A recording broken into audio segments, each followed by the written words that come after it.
Hey y'all, welcome and welcome back to It's Been a Journey podcast. I am your host, Chanel, and we had some technical difficulties. And the enemy do not want this. Y'all just do not know what all I've been through to get this part of the podcast up. Just this episode. And I lost my voice. All kind of stuff happened. So I'm back again, and we're gonna see if this is happening. Hey, Doris, let me know if you can hear me. Give me a heart if you can hear me.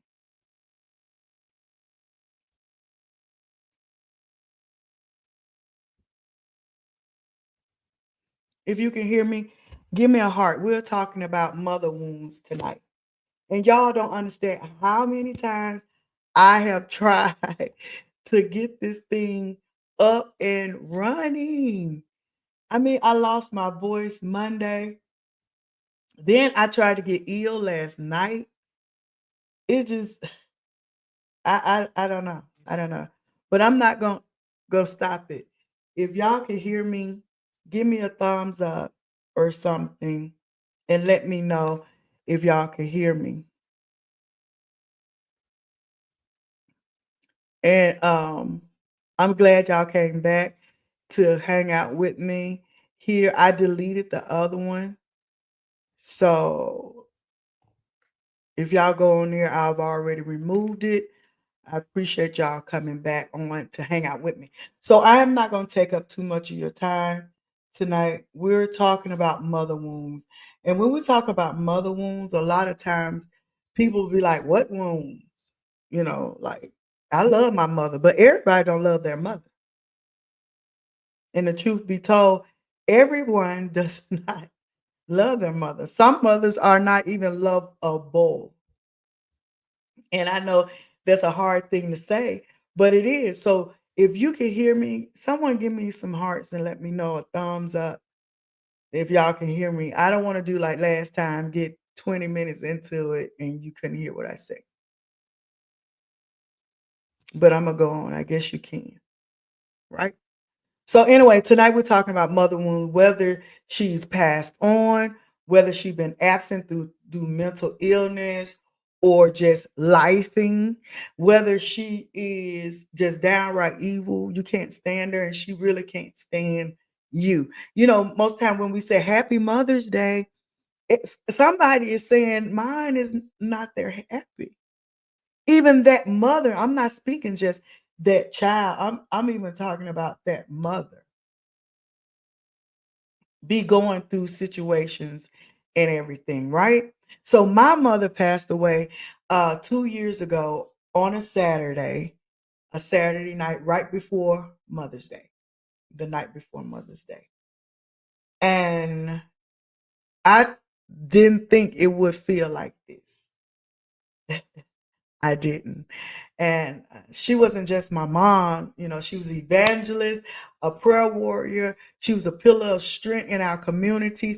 She was my safe place and a spiritual example. I mean, like uh Proverbs 31 woman. I wanted to be like my mom. I wanted to have, the love in my heart like my mom. And sometimes it's just hard to really get over not having your mother. Denise, thank you for coming back. Let me know if you can hear me. Give me a thumbs up or something before I get back into this podcast. I need to know if you can hear me or not.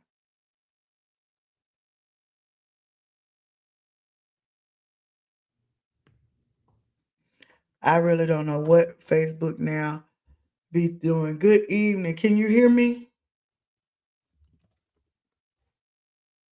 Thank you.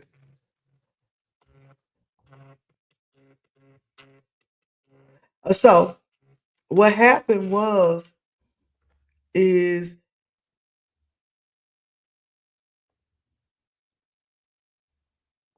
Y'all, I'm trying to get things situated. I don't know what's going on. I don't know why it's doing what it's doing. But guess what? I ain't gonna let it stop me. I can't get my live to work. It's okay. 2 years ago, I lost my mother, and it hurts all the way. Like when I see people recently lost theirs, it was devastating to me because not to have your mom. Hello, Ruth. What's going on? Good to have you here. So while God gave me the gift of my mother, and we had moments of laughter and talking, and before she passed away, the ache did not leave with her. It just shifted into a quiet, lingering absence.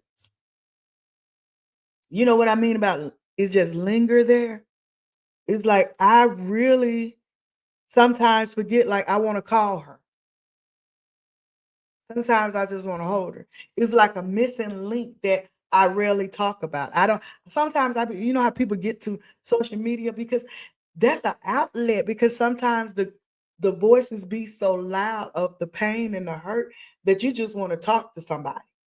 So once again, welcome to It's Been a Journey podcast. I'm your girl Chanel, and tonight we're talking about mother wounds, whether they're passed on, uh, whether they're absent through the mental illness or just gone, or whether they just downright evil. And that's what we're talking about tonight because all Mother's Days are not happy. And so this episode is for anyone wrestling with that silence, with grief that sneak into, your quiet times when no one is listening, or with a mother wound that caused by her absence from mental illness or she just downright hurts you. Yes, it's trauma. And whether she's gone to glory, emotional, distant, or wounded herself, this is a safe space tonight, y'all, where we could just let it all out. Because, sometimes you can have the Brady Bunch picture on your wall, what we take up. And then when you really get behind closed doors, you realize my mom really just don't like me. And then some people be like, I really just don't like her. And I know it's heartbreaking and it's hard to say that, but it is. Sometimes it's just that you just really do not like her. You really just do not want to talk to her. So I'm trying to get all my media up and running.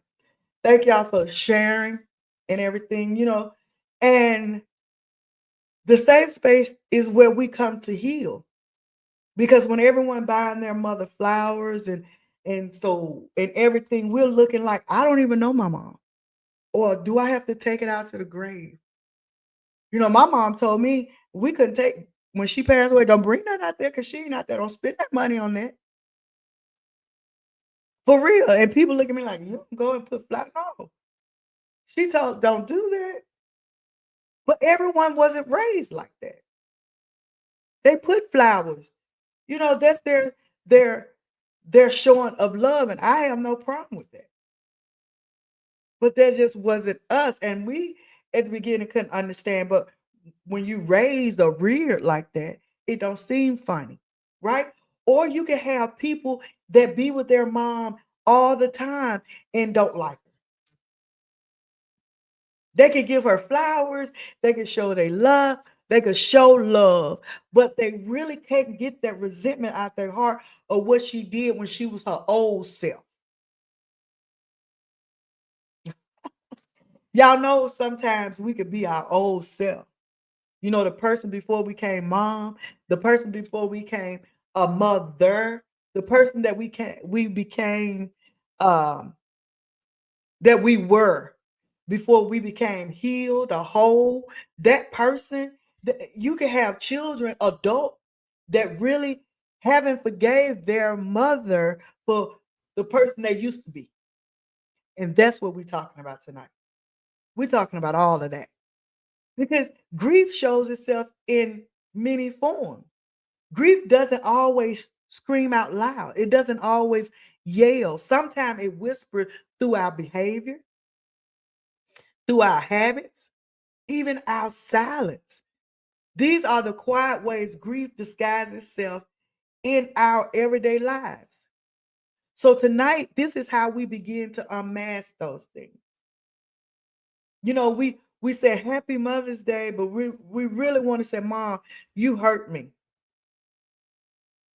We really want to say, Mom, you might not remember, but when I was XYZ, you did this to me.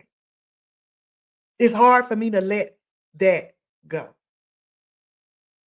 But let me tell you, there's a word in the Bible, not grief. Grief is, to me, now this is me, is a demonic spiritual killer. Grief is silent. Grief, when I researched it, it does not look for help. Grief whispers in your sleep. Grief catch you off guard. Grief wants you to die. Look it up. That's what it said. Mourning is what you find in the Bible. Mourning for a period of time. Mourning. Mourning is a sacred process of honoring what you lost while letting God minister to what remains. Oh, that's mourning. I'd rather be in mourning than grief. Hmm? Mourning offers peace and purpose and presence in your journey of loss. People try to interchange them, but they're not the same. Right? So these are 7 ways I'm going to give you that grief hides itself within us. Right? The number 1 is irritability or anger. You ever just been around people that just irritable and angry? Like, what you mad for? What's wrong with you?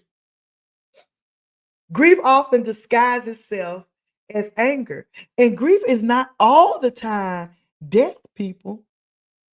People tied to death, people ties it to a loss.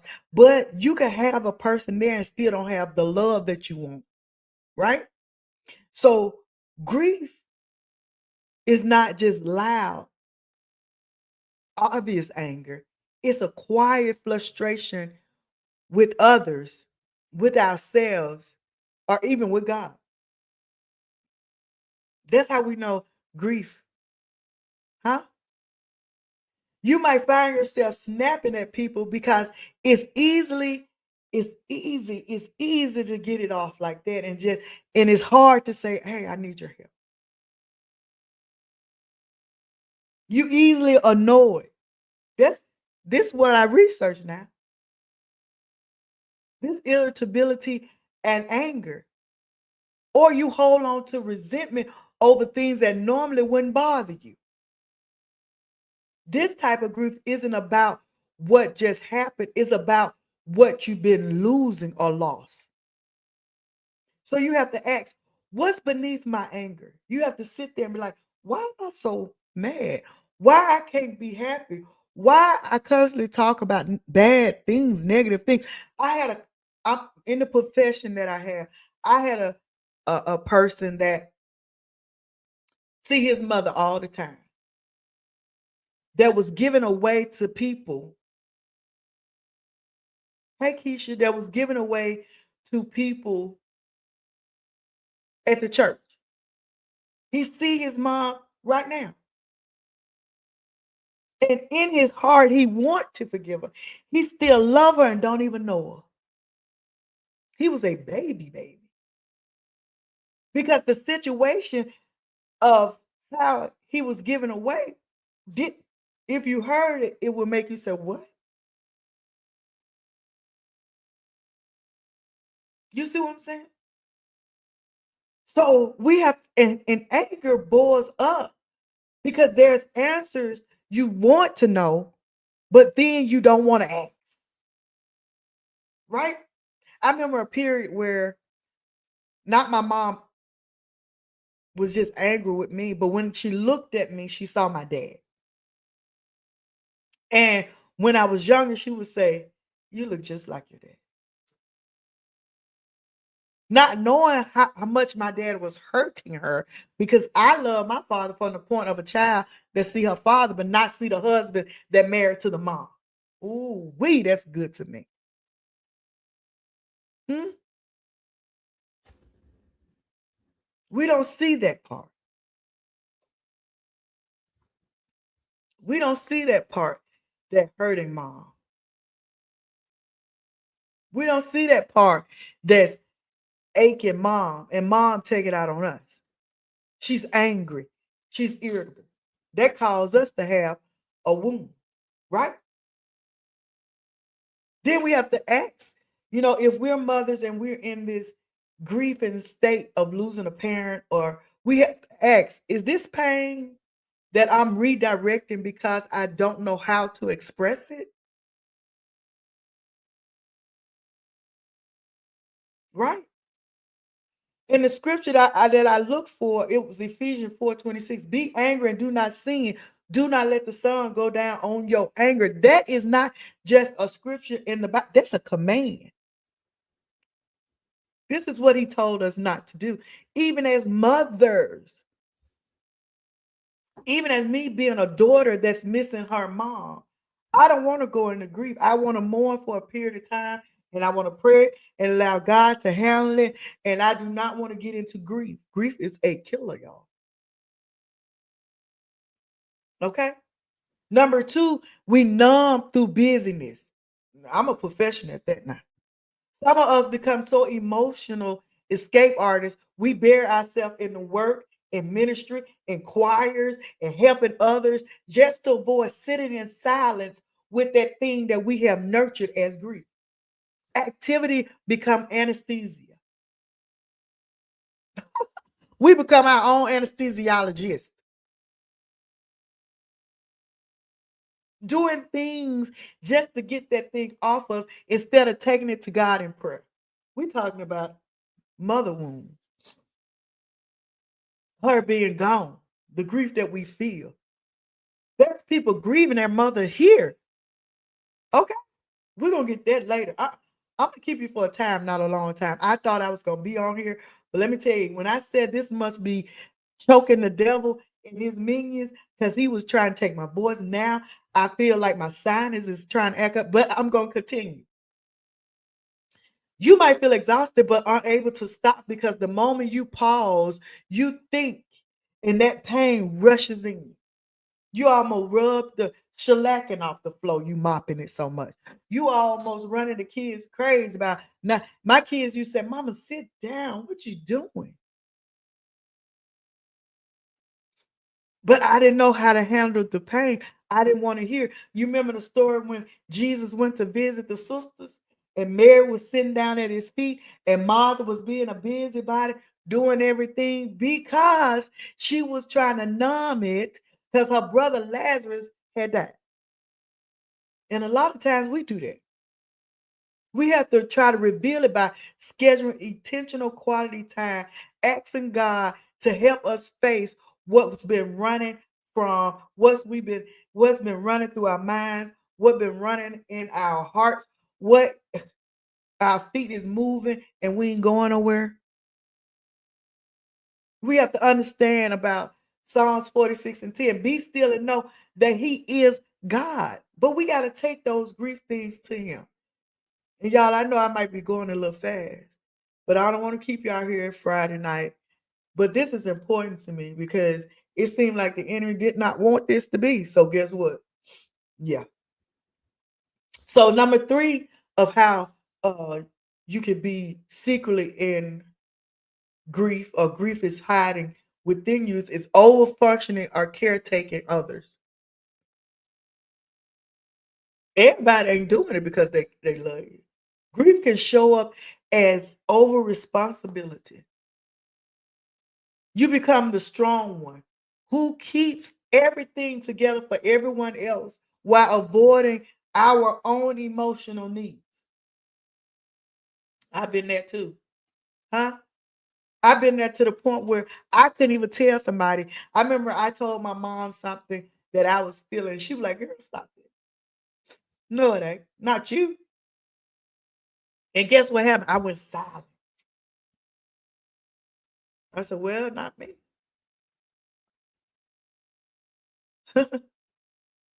Yeah.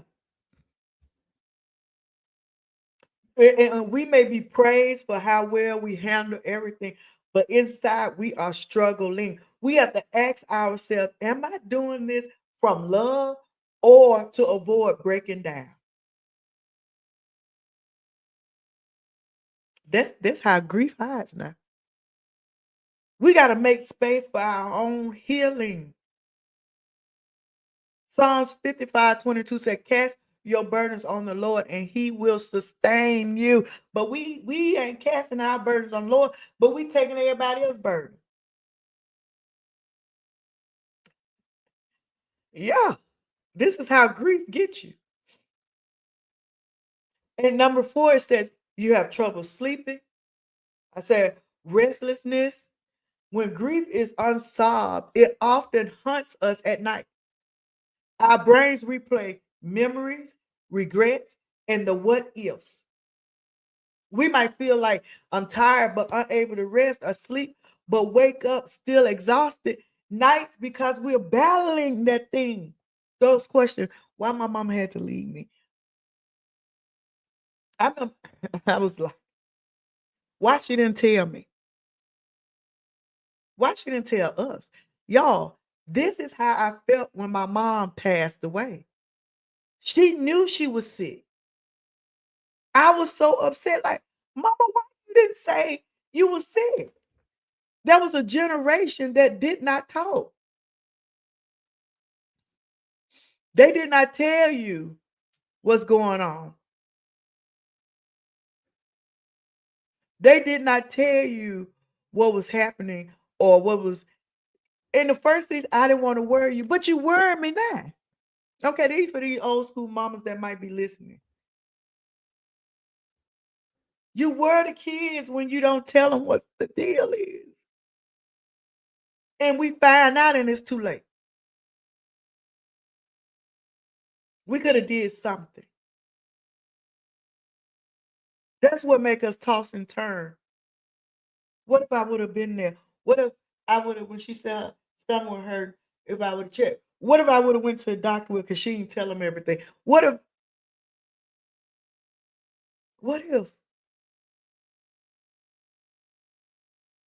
yeah. And then I had to learn to just pray or journal or something. Ask God for peace that surpasses all understanding. I researched and found, in Psalms 127 2, he gives his beloved sleep. I could not rest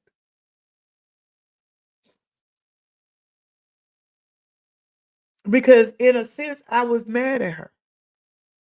We talking about mother wounds tonight, y'all. Healing where they're gone to glory, or or if they're absent, or they just downright evil. Tonight we're talking about all of them. If we can, what time is it? Another way grief could be creeping in your life, avoiding reminders like photos, events, holidays. Like my mother died May 13th, 2023, Saturday 9 something at night. Right 9:27. Saturday night for Mother's Day. The first Mother's Day, that Saturday night, I was good. But that Sunday, my husband almost had to carry me up out of the house because I was tore up. Because realization is my girl gone. What am I do? Grief could creep in there and can feel like a wave. And sometimes we build walls to avoid, being washed away. We build wall with our family. We build wall with our friends. We even build wall with ourselves to keep us locked in. I look at a picture, I make myself look. You may stop looking at the pictures. You may, skip the birthdays, the holidays, the Mother's Day. I don't, because I have children. I'm a mother. We can't stop living. If you're a mother on here and your mother passed and you feeling hurt, you got to keep going because those things, You have to protect your peace. Because if not, you're gonna cause a wound for your children. It just keep going. If we don't, we're gonna cause a mother wound for our children because we're not in the category of my mom gone physically. We're in the category of my mom gone mentally. So now you in the absent category. We don't think about that. Anything that take your focus from your family, you are absent. Anything you know the Bible says, if anything you put over God is like an idol. You know you could do that as a mother. We want to be. I one time of my life when I had my daughters, I told them someone. No, no, no. Someone told me, "Oh, you got these girls. Now somebody gonna have to take care of them." Because I was young. I went and got 2, 3 jobs because I didn't want to not be able to take care of them. But guess what? Taking care of them with the 2, 3 jobs, I became absent.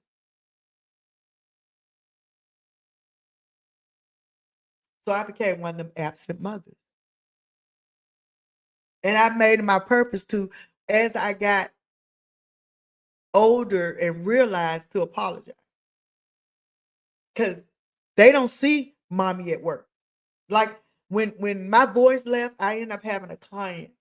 And I'm glad she came in because she wanted to know what was the podcast coming up about. And I told her, we talking about mother wounds. And she said, well, my mom was absent, but she was there. And I asked her what? She said my mom was schizophrenic. She said, but as a child, no one told me she had multiple personality disorder. They just told me she was going away for a little while, she'd be back. But actually, she was going to a mental hospital. So in her mind, she felt abandoned because she thought it was something wrong with her while her mom kept leaving, not knowing something was wrong with her mom. We got to talk to the children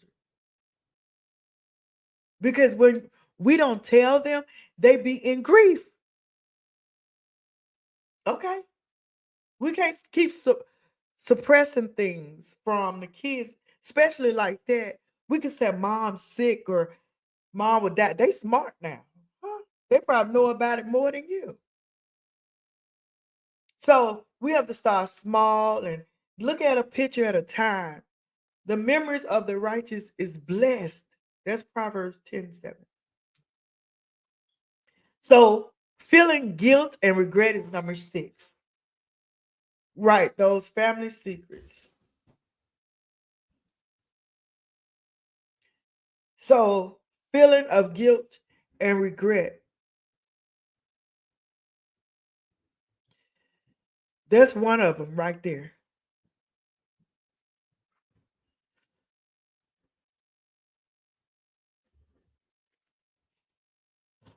And we don't usually say, sorry, talk about that, right? That feeling of guilt and regret. One of the most painful disguises of grief is guilt. You want to see somebody act a fool? That be that person that's guilty of something.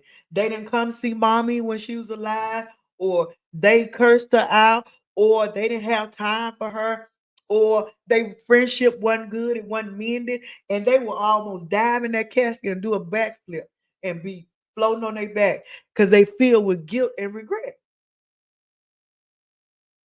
That's the ones that y'all. I'm gonna say y'all be looking at it with your mouth like.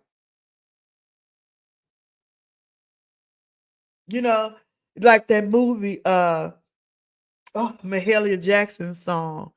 And the girl didn't have time with her mother because she was dark skinned, but the girl was fair skinned. What's the name of that movie? Y'all know it. Mahalia Jackson soon will be done. But when the mama died, she almost tore the carriage up,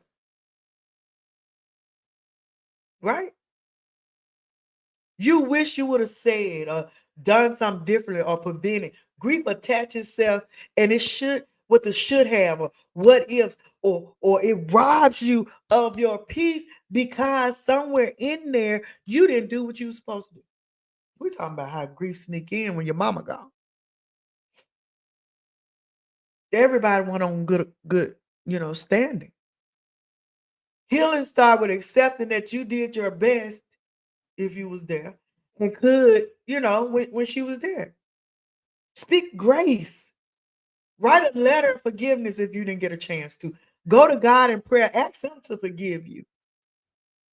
When I was researching and going through this, Romans 8:1, there is therefore no condemnation for those who are in Christ Jesus. Meaning, if you ask him to forgive you, he is just, right?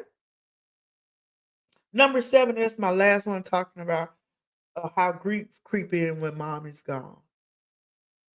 The last one is sudden emotion during normal moments.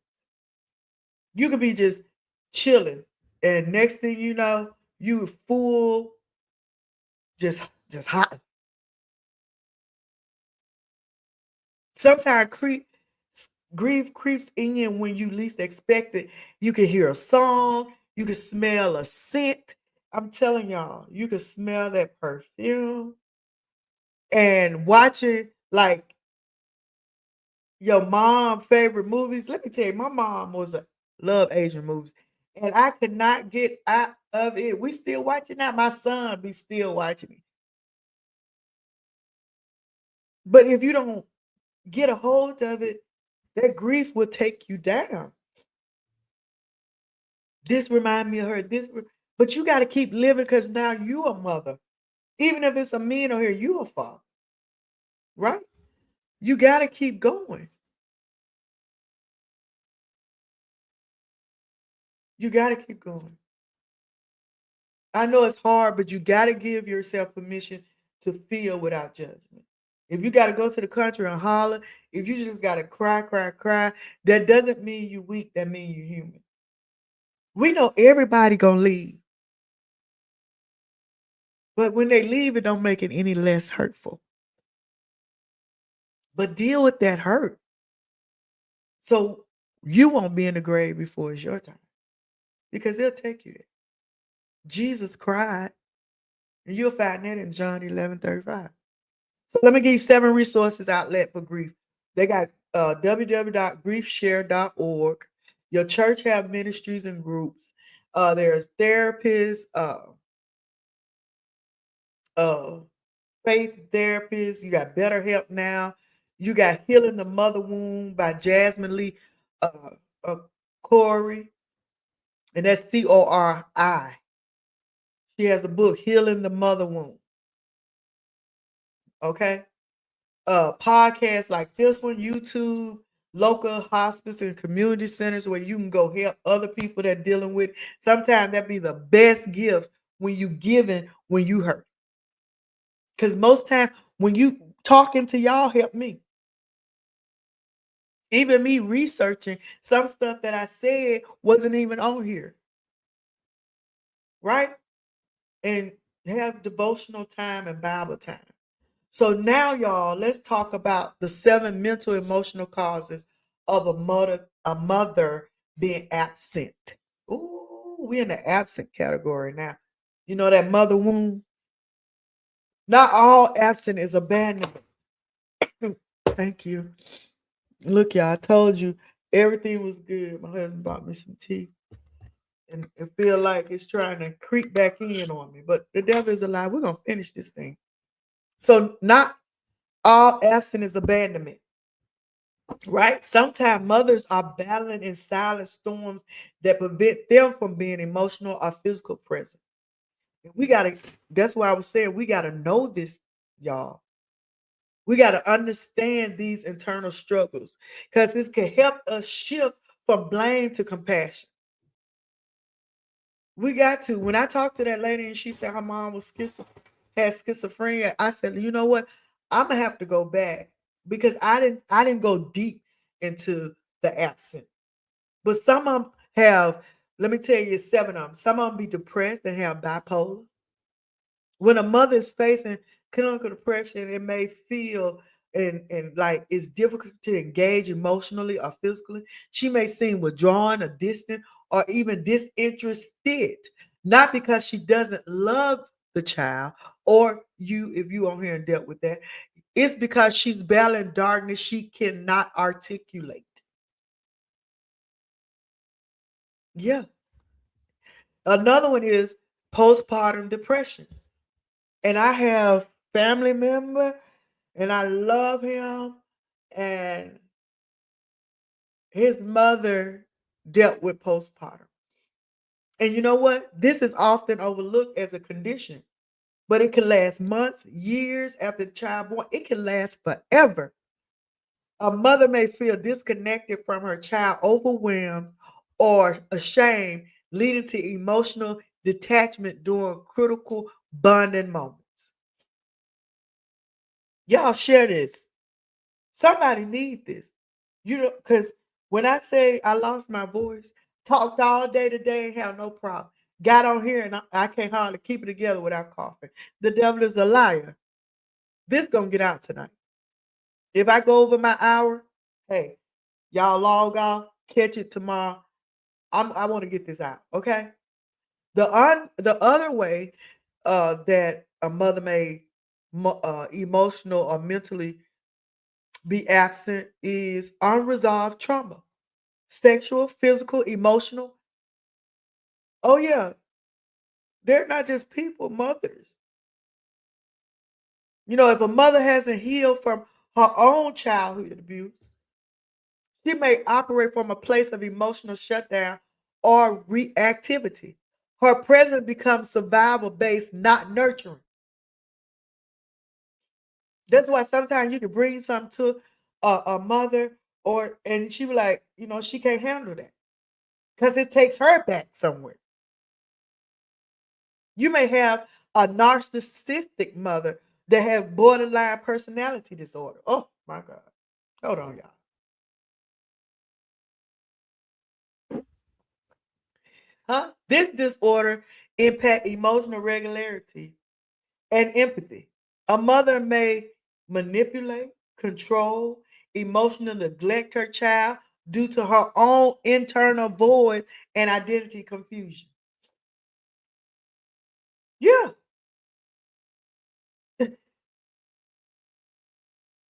You know, we often point blame at my mom this, but have you ever just thought about like the pattern she do? Did you have you researched it to see like something about this ain't right? All mothers aren't healthy, y'all. Right? So generational patterns of dysfunction is another one. We talked about this in my class, in the Watchman class last night. If a woman grew up never being nurtured, she may not know how to give what she never received.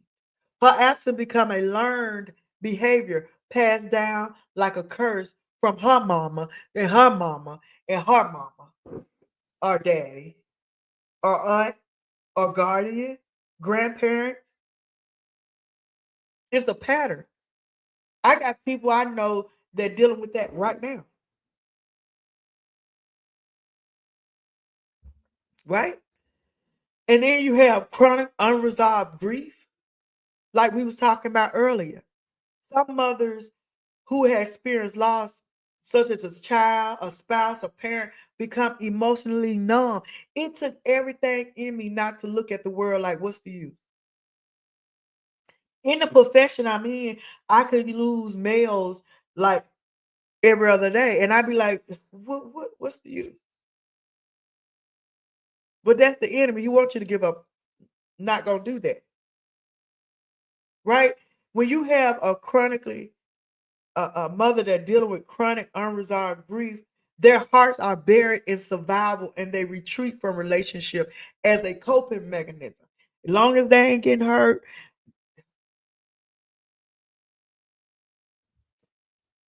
yeah,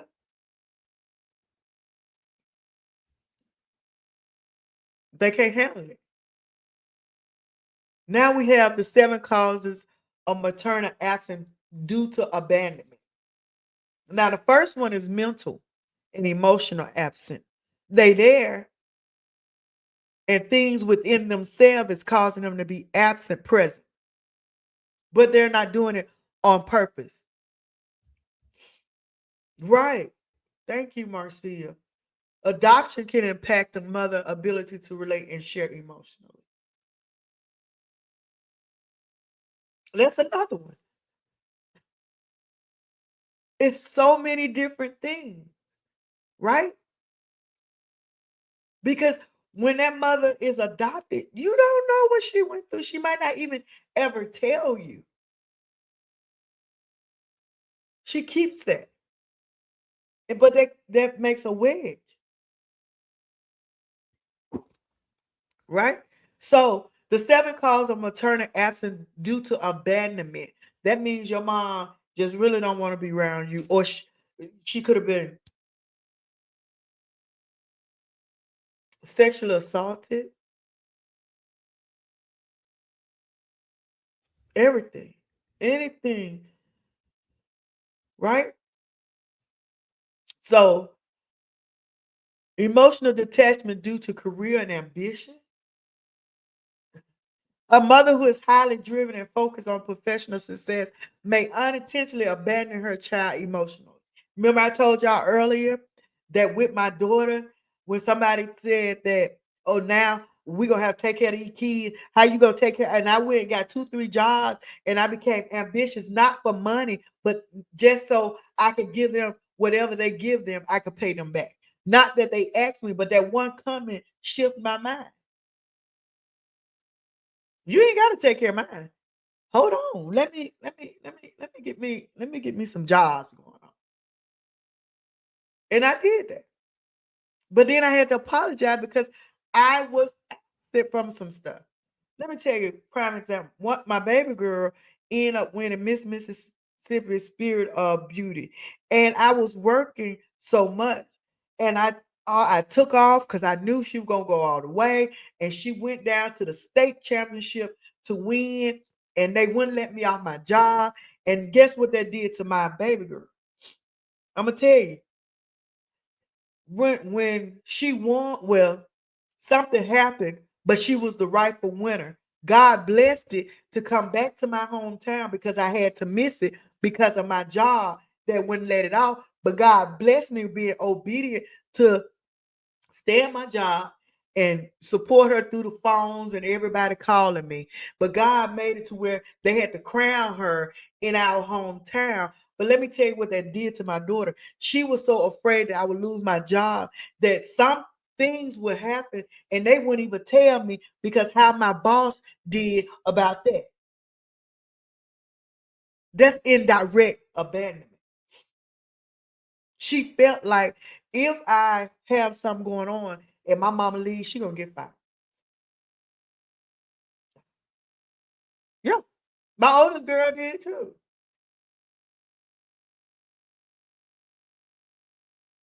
So while we're out there, providing financial security, our presence be limited or we be late. Cause I worked at the hospital and somebody don't come, they don't let you leave. Right? Whether that's physically or emotionally, leaving the child feeling like they second priority. That's why I told you I apologize to mine.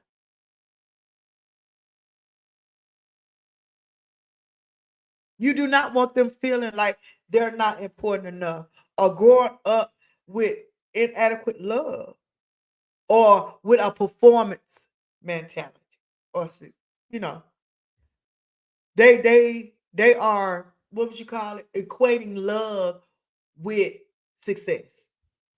Ooh, that's pretty good. Yeah, we can't do that. Another thing is, ooh, and this is what a lot of them do, right? I can say them because you know priority romantic relationship over parenting. A mother may appear stable and grounded, but when she's constantly choosing unhealthy romantic partners or constantly shifting her focus to maintain an adult relationship, she risks emotional neglect in her children. The child may feel rejected, unseen, especially if the partner is abusive, absent, or become a replacement for the child's emotional needs. Yeah. You look all over TikTok. That's going right now, right? Another way that she could be absent through abandonment is over reliance on institution, school, churches, sitters, sending them to school, sending them to aftercare, sending them anything she was trying to send them so she can get on down for the get down. While delegating can be healthy, some mothers delegate their parent role to outsourcing. Like them people, you remember when COVID came and them folk want to fight, they don't want them children at home. Not because they don't love them, some of them. It's just because I don't know them like that. Your kids be gone from kindergarten all the way till they get out of school. And when they have to be there every day, all day, you get to see what the teachers see, and you realize I really don't like them like that. Just, I'm just saying. That's not you. That just was some of them. Right? So you start sending them over there. Send them over there. A lot of people that have caregivers in the home, they don't know their children. They don't know. That's why you see a lot of movies. They be like, my parents rich, but they over there in Y22 and they're not gonna make it. But do you hear the sound in their voice? They want them to. Yeah. Another one is using achievement to define love. This is what we do. These are 7 things that happen when a mother is absent due to abandonment, right? They use achievement to define love. When a mother only affirms and connect with her child through accomplishment, the grades, the sports, the talent, then she come and be emotionally abandoned if they fail. And then they use it. Y'all, I've seen this. They use it as a weapon. You seen it on Lifetime. Even if you ain't seen it in your family. Oh, you couldn't get that grade. You gotta do this, X, Y, Z. Not saying you can do better next time. Or look, I want you to, you can do it. Don't act like no, it's like, oh, you know who we are. Or I'm not talking to you until you do. Or they get a silent type. They manipulate them. Yeah, excuse me. So number 5 is refusing to apologize, show vulnerability. When I told you I apologized to my girls, I didn't do it at home. I did it at church. I was a teenage mother. I didn't do everything right. I was absent due to my own insecurity of somebody telling me they didn't want, what they were gonna do or not do. So that made me go out. Then I wanted to still club hop a little bit and go to school a little bit. And so guess what I did? I got up one day in church and I said, I want to apologize to my girls because I love my babies. We close. I just want to let them know mama didn't know everything right. Don't mean you're a bad parent if you unintentionally are flawed in your own. We still people, but we got to take accountability. You cannot refuse to apologize. I show vulnerability. It's a healthy minded mother that unintentionally abandoned her child emotionally by always needing to be. Y'all don't even want to say this. Hmm? Always needing to be right. You have some out there withholding apologies, avoid open emotion conversation, pride replace connection, and it's pride before a fall. You got parents because that parent was a child before and dealt with a parent that didn't apologize, a parent that they didn't hold full sentences with, a parent that did not show vulnerability, a parent or parents that refused to say they was wrong. Or you dealing with aunts and uncles or grandparents. You could be dealing with a whole generational curse of people. Now you are an adult with children, and you are a complete replica of what birthed you. And you hated them, but you can't see it when you're doing to them, and now they hating you. Golly, that was good to me, right? I don't know what it's doing. It's good to me because when I read it silent, it wasn't like this because all that wasn't in there. So thank God because you don't realize what are you doing to your children when you're not apologize and you always right. You're not teaching your children to be accountable. I'm just saying you, not you, but you might know somebody like that. The child might learn to mask emotion. You can't say nothing to them. They will blow up because they ain't never had you handle your emotion with them. You never let them talk. You never let them be wrong. You never let them be children. Okay. Okay. I digress.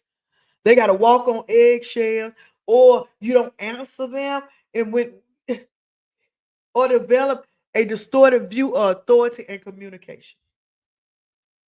They think right, but when they in conflict, they think wrong. These are mother wounds, okay? Another mother wound, favoring one child over another. Oh my God. Favoring one child over another. Yeah, let me let me do so.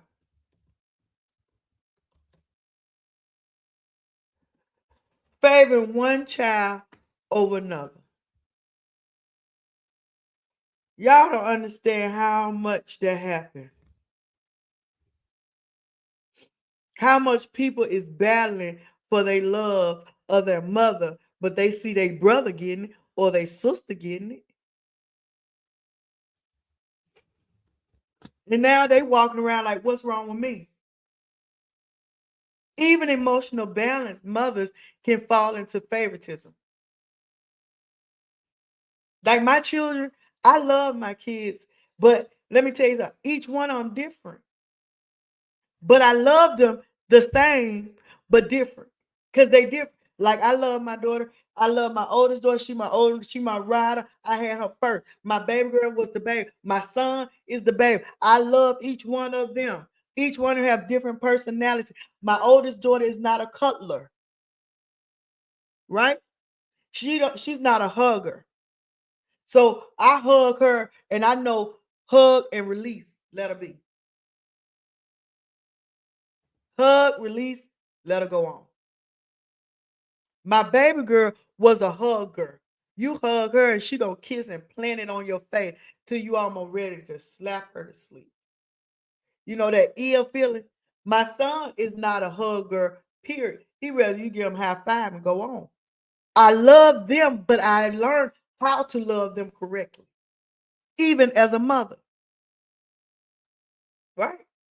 Hey Sharon. Y'all, I'll be on Sharon's podcast May 27th. We're gonna have that conversation. We're gonna get that out to you. But listen, we're talking about mother wounds tonight, woman of God. Sharon, we're talking about mother wounds, right? When you play that favoritism on your children, you making them dislike each other. They don't even know why because you manipulating them because you got this one, what they said, the golden child, the scapegoat, the black sheep. You making each one of them something different. You can't do that. And they expect they love and respect you. No, they have some resentment in there. And we need a conversation. You can't, based on their personality capability, they share interests, they conscious bias. You biased because her hair long and she might look like her real dad, and she look like the dad at home. Look, I'm just saying, this is what happened. Especially they got two different fathers. You ain't with him no more, so you don't like this daughter, or You like this son because you with his dad.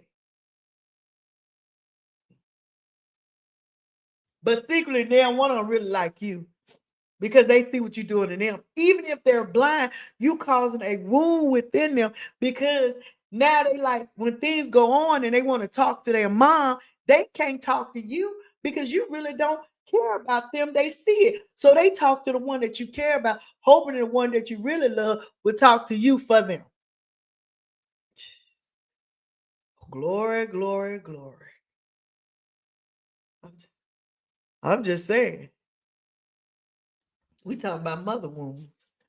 All Mother Days ain't happy, whether she's passed on or she absent, whether unknowingly or knowingly.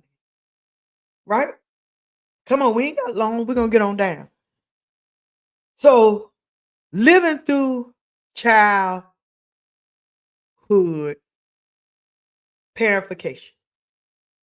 That's a wound, y'all. I didn't even know what parification was, but it's living through the child. That's parification. You giving that child a wound. I got people I know right now that's strong out on substances, all because they've been taking care of people since they've been born. Had the responsibility of taking care of the siblings, the grandparents, the did now don't know what to do when everybody growing like, okay, I never been a child, Michael Jackson. I just don't know what I'm supposed to do. Purification, meaning that some mothers abandon their roles as the nurturer by placing emotional, financial, or relational responsibility on the child. While appearing involved or bonding, the roles are reversed, making the child more of the caregiver than the mother is.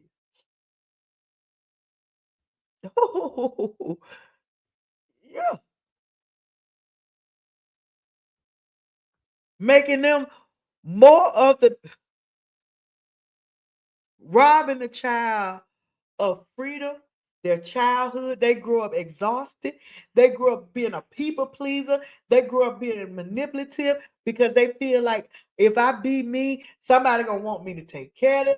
They caregivers for people, oversharing, overbearing. Right. This happens so often, needed to be addressed. Your son is not your husband. I remember my baby, he was little, and he said, Mommy, when I get grown and married, you know how they do it 3 and 4 years old. So he got older. I said, you say you're gonna marry. He said, that's nasty. He had enough sense to know. No. When he got older, he was speaking as a child. But you can't make them parents. Parentification. Right? Now we on the topic where when a mother hurt your child, all this hurt.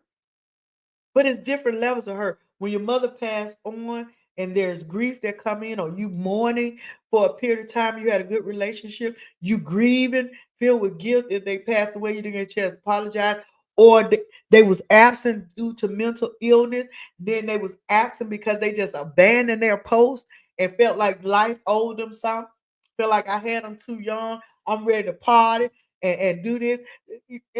Absent. Now we talking about when they hurt you.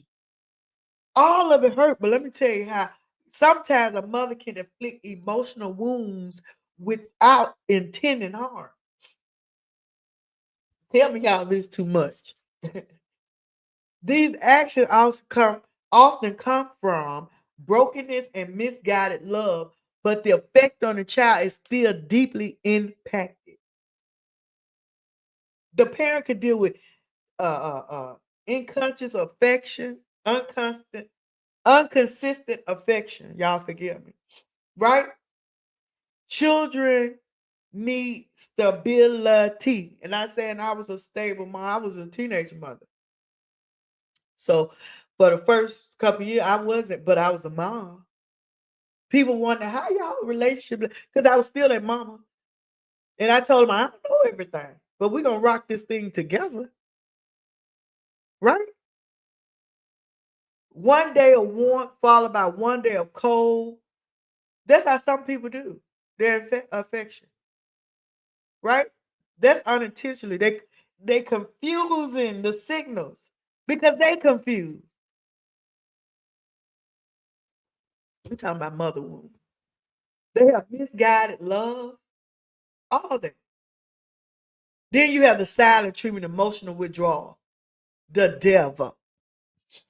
I'm not calling y'all the devil. I'm just saying he will do things like that, right? Ignoring a child as punishment communication that their worth is tied to performance, just like we talked about by the abandonment mother. But this mother right here ain't abandoned nobody. She ain't absent. She ain't got no mental illness.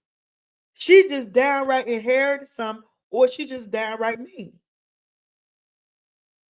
Right? This the mama that's at home and she's there hurting the child unconsciously due to her own dysfunction.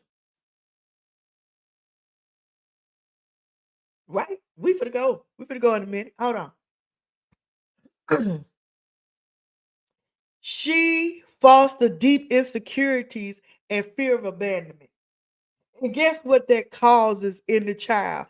When they get older, that causes them to have a spirit of abandonment or in rejection, and they will abandon their spouse, their children, their job because they constantly feel like that job, that spouse, that relate going to abandon them. And they self-sabotage, tearing their relationships apart, all because the dysfunction of a mother. Okay, we talking about wounds. Another wound could cause children by their mother is constant criticizing and comparing them. Let me tell y'all something I did, and I did in my ignorance, and I didn't know I did. I hope my daughter on here. If you on here, give me a heart. Excuse me. If you yeah, give me a heart, Sherelle, if you still on here. My daughter was young and I was probably 20 something years old. And I remember she very smart, but I used to say, you smart, but you ain't got no common sense. I said that out of ignorance. Just thinking, I think that's why no common sense or something like that. And one day, y'all excuse me, my sinus. One day she got up in church and she said, my mama said, would always say, I had no common sense. Yeah, that's what she said. My baby said that. Now I said it in my ignorance as being a young mother. Didn't mean no harm, but I told her, and she was, I think she had now in her 20s, and she testified in church, and she said, my mom said, if I had common sense, something, something, something. And you know what I told her after church? I apologize. I said, I apologize. I ain't know no better. Okay. I don't want my daughter to have mother wounds like that. I had enough giving her wound by being a divorcee as many times. She ain't need no extra stuff. And I even apologize for that. Right? Yeah. I even apologize for that. So we we just talked about inconsistent affection with hurting how mother hurt you with her dysfunction, silent treatment, emotional withdrawal, consistent criticism and comparison. Now we're talking about projecting her own pain onto the child. Huh? I got someone right now. I love her. I love, and she dealing with that all her life. She's in her 30s now, and sometimes not the Holy Ghost within me. It do restrain me, but I be want to palm her mom. Children aren't therapists. When a mother uses a child as a dumping ground but they're emotional, or they trying to just belittle them to make them feel better. It is a burden. It's a burden on them, and the responsibility is so heavy to carry, and they don't know what to do with it. And then for that mother to project it on them, and then abandon them and hurt them, and then they like, but I thought you loved me because you just talked to me, but then you disregard me. That is a wound that they can't hardly get rid of. Yeah, I'm just saying. We're talking about dysfunctional mamas now. Then you have number five, we making children responsible for their own happiness. We reversing that. Where the child feel like they must fix it or please the mother. No, you make me happy. Have the child running around like a chicken with their neck cut off, trying to make mama happy, but mama ain't never happy. Mama ain't never satisfied. That cause an adult to have those issues, that they try to love their spouse or their loved one, their children, the way they loved on their mama. And then if they don't get the same reaction that they mama gave them, then they feel like their children, their spouse, their friend don't love them. But that ain't love. That is not real love. We talking about mama wounds. Another wound a child can have when they have avoided emotional tough conversation. Get out my face. I ain't talking about that. Shut your mouth. Nobody want to hear you. When a mother, hides truth and avoid apologies and won't discuss mistake, it teaches the child to suppress their emotions rather than express them and process them and even develop the process. They very analytical. They know right from wrong. They know, but when it comes to that emotion, when that anger get in there, when they need to talk about the toughest thing, any slightness in their head that you ain't sounding like or acting like or saying what they want you to say, it gonna blow up. Cause that's how they had to do mommy. If you ain't said what she wanted you to say and move like she wanted you to move, that when nobody else do that, you feel like that is how it's supposed to be. That ain't love. You robbing the child or the grown woman or the grown man now of their ability to have their cognitive mind ready to handle all circumstances situations. Rightly divine the word of truth, whether it is in all things get an understanding how. When mommy didn't give me an understanding, I couldn't talk to nobody. We talking about mamas now. What if daddy one day? Oh my goodness. And that was the only person you had. And you learned behavior because she learned behavior. Right? This last one, and this was in our Watchmen. Hey, my prophetess on here from the Flow Encounter. Y'all, and she talked about some of this last night. Using manipulation instead of communication. I had to go back and rewrite this. Right? Guilt tripping your child, threatening them, withdrawing love to get obedience, teaching them that love must be earned. That's the same thing we had above with the absent parent that abandoned. They used the silent treatment. Oh yeah. Now this y'all, I ain't gonna keep y'all. I ain't gonna keep y'all. What I got, y'all keep me with time. Huh? If y'all enjoyed, let me know that y'all can hear me. Yeah. These the ones that doing dysfunction.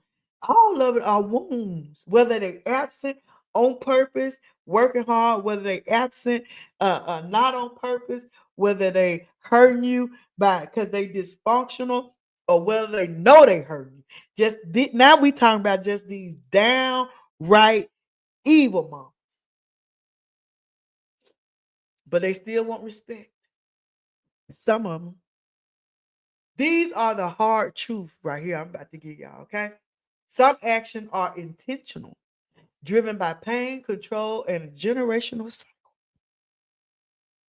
Yeah, yeah, that we was talking about that last night. But naming them is the first step towards healing. You have to name them. You have to verbally speak on it. Marcia said, I'm wondering if my grand's mother, who is keeping them from their dad, would cause mother hurt later in life. Yes, the truth will come out. That's why don't talk against a parent, hold it. Because let me tell you something. You know what how most time when children are in abusive households and they don't just be mad at the dad, they be mad at the mom because they feel like mom had responsibility to get on down. You tell us or instruct us how to handle situation, but over here you letting that be. I remember I told my mom it wasn't abusive, but my dad was cheating, and I remember I asked her when I got grown. Okay, I'm put that out there. I said, why did you stay so long?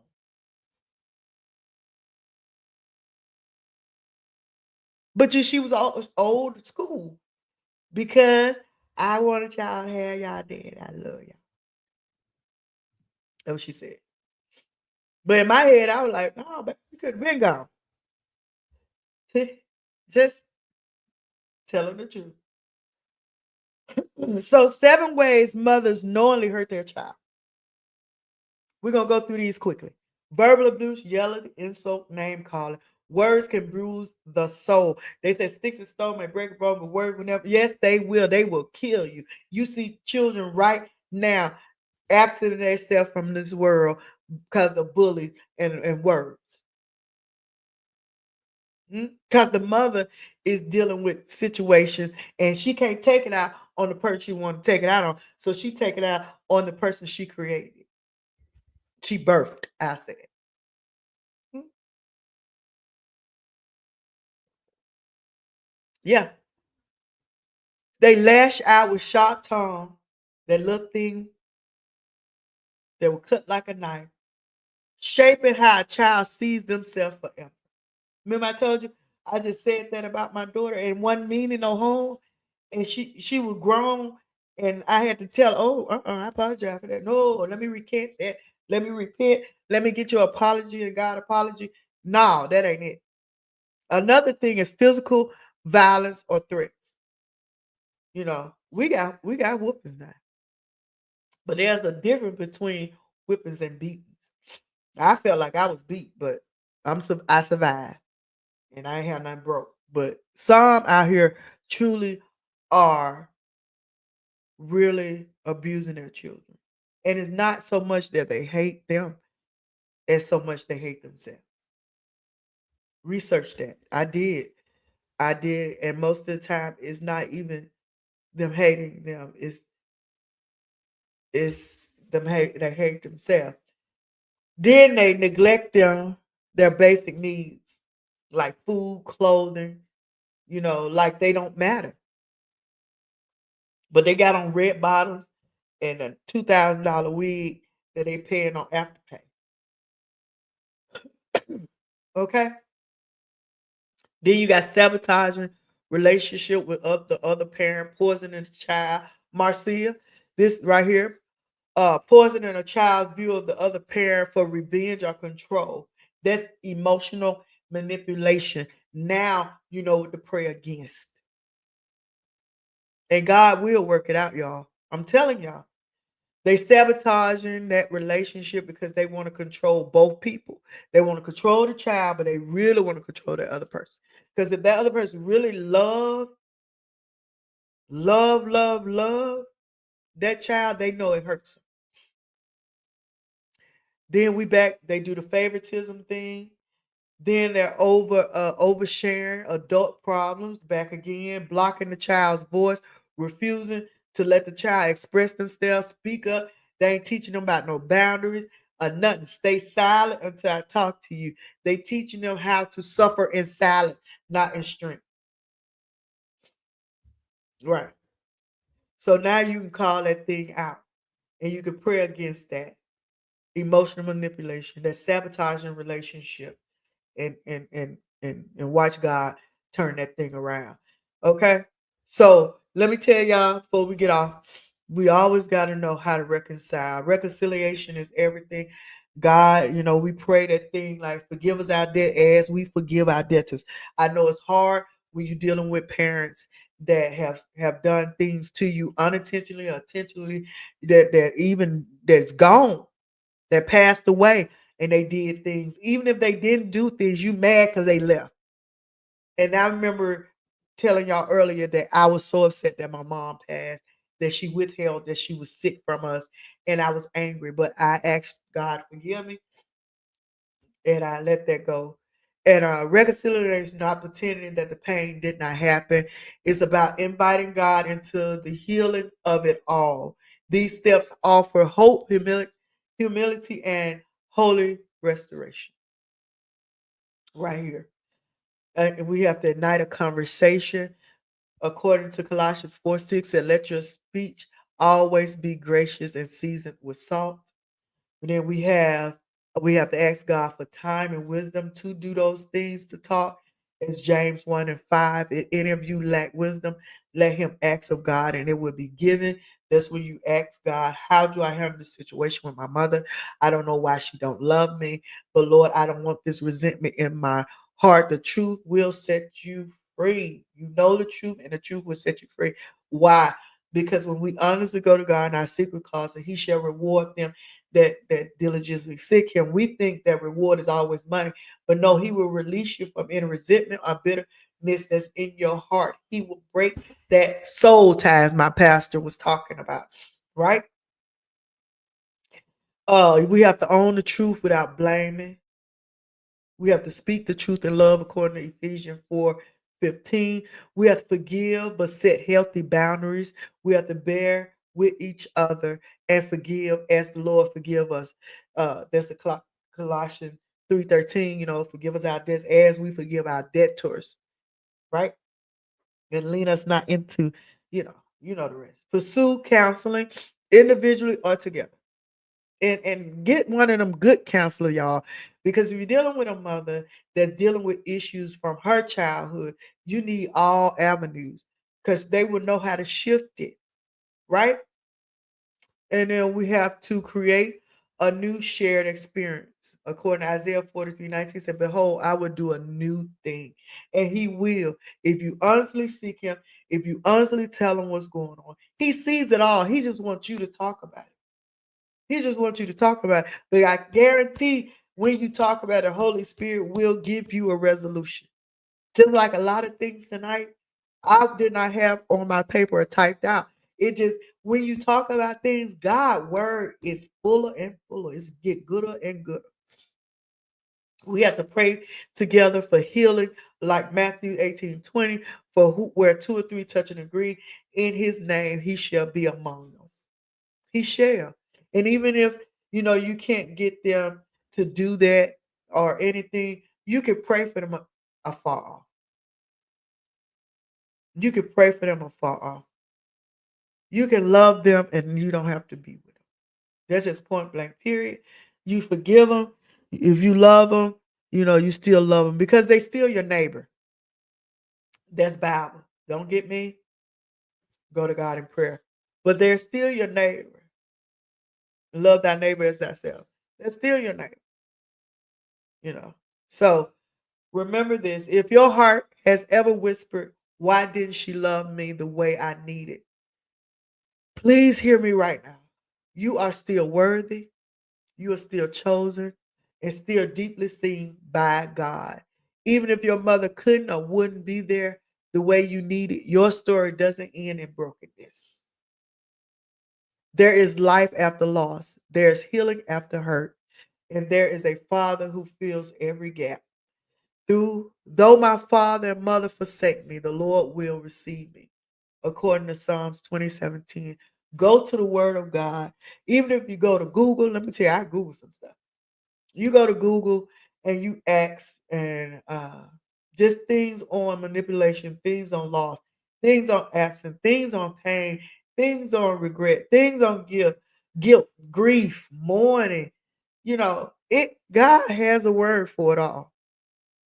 So remember, if this episode was helpful to you, like, comment, share. Follow me on Been a Journey on YouTube, all one word.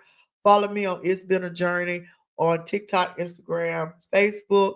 Uh, like, comment, share. I welcome all criticism and comments. I thank y'all for joining me tonight. You do not have to suffer in silence. Share your thoughts and comments below and let God do the healing. We could talk about it, but He does the healing. And look, I got some numbers for you before I go. National Helpline for Emotional and Family Support is SAMHSA hotline 1-800-662-HELP. That's 1-800-662-4357. And it's free.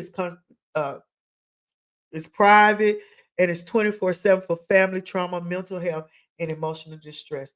Remember, y'all, we've been through a lot. And even with my mother in her absence, I thank God for my mother.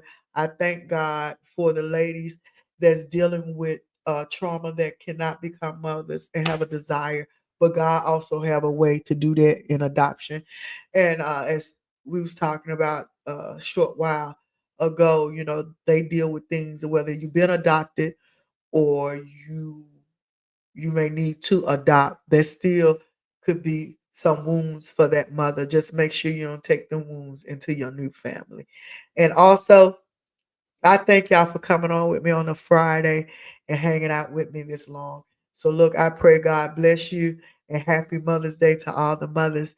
And we can heal those wounds in Jesus' name. All because of God. He nailed it to the cross. So until Monday, join me as I have a powerful woman of God, Pastor Tanisha Ramsey, as she talk about what the devil meant for evil. God turned it. Viewer discretion is advised. This will be some serious conversation, and I just want you to have your hearts and mind ready for it because you'll be amazed that everything on TV is not just television. There's people that's encountering these things in real life. So join me um, Monday, 7 Central, 8 Pacific, 8 Eastern time as we talk to Pastor Tanisha Ramsey about the journey. And God blessed her through it all. Until next time, remember we're on this journey together.